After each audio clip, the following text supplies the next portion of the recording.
Yo, so we're pretty much back with another one. We're gonna go over what trade I took today and pretty much what that looked like for us. Well, I actually took two trades. I'm gonna go over the GJ one first, and then we're gonna go over the one on GU. Right. So what we saw on GJ was relatively clear coming into the day. What we saw is, well, first of all, you need to understand that time frames must be aligned in order for you to get a continuation move to the upside. These dojis tend to be very, very like BSE for lack of a better word, or very misleading because usually they're not even dojis. In fact, they're not black candles, they're just dojis. So I just like to assume that sometimes that they're dojis instead of actually black candles. So this led me to the assumption that this wasn't a break of structure. Instead, this was just a giant liquidity sweep to the upside because daily structure on GU was actually bullish. So upon establishing that we had daily and 4 hour structure that was in our favor, what we proceeded to do next was scale down to the hourly and establish that. The hourly, on the other hand, was not in our favor, right? But what do we have here? We noticed that the hourly had tapped into the order block right here, right? And reacted off of it. So I knew that if we could get a 15-minute break of structure to the upside, we would ultimately end up invalidating the hourly break of structure that we just revisited. So we went down to the lower time frames and said, okay, let's wait for that 15-minute break of structure after the revisit into the order block, right? This is where we got it. We got it right here at 8:30. So after getting it at 8:30, I scaled down to the lower time frames and started to look for my entry. That's when I said, okay, I'm good to go. So when I saw this 8:30 break of structure right here, then I just saw the revisit into this fair value gap on the lower time frames. I will scale down for you guys to see.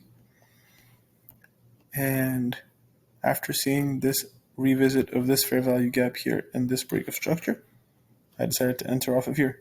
Ultimately, this got swept and we revisited this order block that led to this push out here, liquidating pretty much everyone that had been longing here.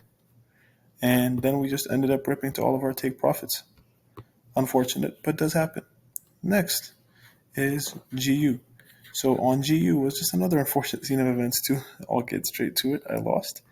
So we knew that GU was bearish on the daily time frame. So what we had to do to take advantage of that was actually observe structure on the daily, which was bearish, the 4 hour, which was also bearish, and then we had the hourly, which at the time, well, it's not really loading. Can I just refresh this page?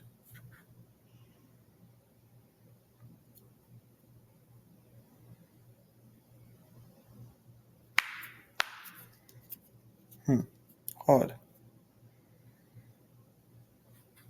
I guess you guys may just be able to see the GU trade, the GJ trade, but we'll see. So we also just pretty much lost on GU, and what happened was we saw that we had daily and 4 hour structure that was in our favor. Hourly structure was also in our favor. This is just a new indicator that I'm trying to work on. It's more of just something that I'm looking to trade for me in the future, but it doesn't really matter right now.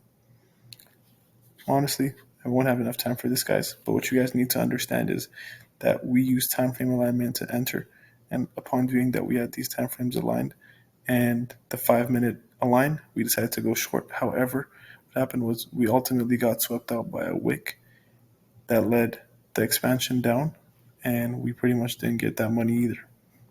Unfortunate, it does occur, but we always keep looking forward and we move on. Many, many more trades to come. And knowing that you know when to stop is a very important skill. For us, it's 2 losers, we're done for the day.